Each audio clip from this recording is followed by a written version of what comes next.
കർത്താവേ, ദേവന്മാരിൽ നിനക്ക് തുല്യനായവനില്ല, നിന്റെ പ്രവർത്തികൾക്ക് തുല്യമായ ഒരു പ്രവൃത്തിയുമില്ല. അങ്ങനെയെങ്കിൽ അവന്റെ വിശുദ്ധ മന്ദിരത്തിൽ അവന്റെ ബലവും മഹത്വവും കാണേണ്ടതിന് ഇന്ന് രാത്രി സമയം കടന്നു വരിക ദൈവവൈതലേ, ദൈവത്തിന്റെ സന്നിധിയിൽ നമ്മെ സമർപ്പിക്കുന്ന ഒരു രാത്രിയായി തീരട്ടെ. അവനെ പോലൊരു ദൈവം മറ്റാരുമില്ല. അവന് തുല്യനായവൻ ആരുമില്ല. അങ്ങനെയെങ്കിൽ സംഗീതക്കാരൻ പറഞ്ഞതുപോലെ, അത് ഞാൻ ഒരു കാര്യം അങ്ങയോട് അപേക്ഷിക്കുന്നു, അങ്ങയുടെ മനോഹരത്വം കാണേണ്ടതിന്. നിന്റെ സന്നിധിയിൽ ഞാൻ എന്നെ തന്നെ കാത്തിരിക്കുന്നു. സംഗീതക്കാരൻ സമർപ്പിച്ചതുപോലെ ഈ രാത്രി സമയം ദൈവസന്നിധിയിൽ സമർപ്പിക്കുന്ന രാത്രിയായി തീരട്ടെ. അങ്ങേ പോലെ ദൈവമേ ആരുള്ള ഈ ലോകേ, അങ്ങിലല്ലാതെ ഞാൻ വേറെ ആരിൽ ആശ്രയിക്കുമെന്ന് അതേ സംഗീത പാട്ടുകാരൻ പറഞ്ഞതുപോലെ ദൈവത്തിൽ ആശ്രയിക്കാൻ തക്കോണം ഈ ഒരു സമർപ്പണത്തിലേക്ക് നമുക്കൊന്നായി തീരാം. ഹല്ലേലൂയ. ജനമേ, എല്ലാ കാലത്തും അവനിൽ ആശ്രയിപ്പീനെന്ന് അതേ സംഗീതക്കാരൻ പറയുന്നത് പോലെ നമുക്ക് ദൈവസന്നിധിയിൽ നമ്മെ സമർപ്പിക്കാം. Hallelujah, hallelujah. ദൈവസന്നിധിയിൽ നമ്മെ ഏൽപ്പിച്ചു കൊടുക്കാം. ഹല്ലേലൂയ.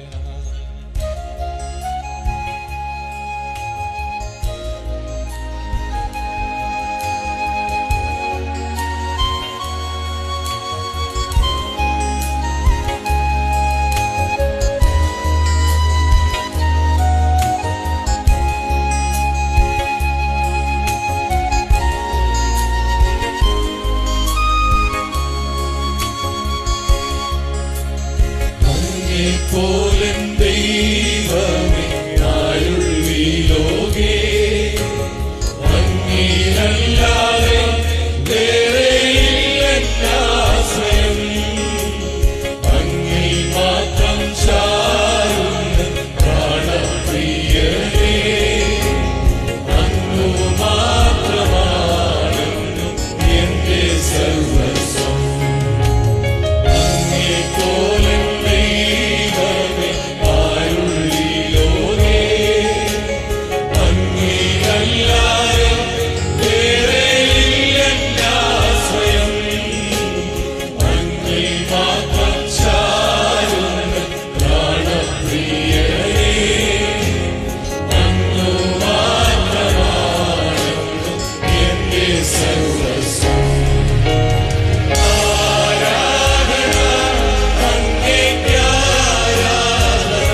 എല്ലാവരും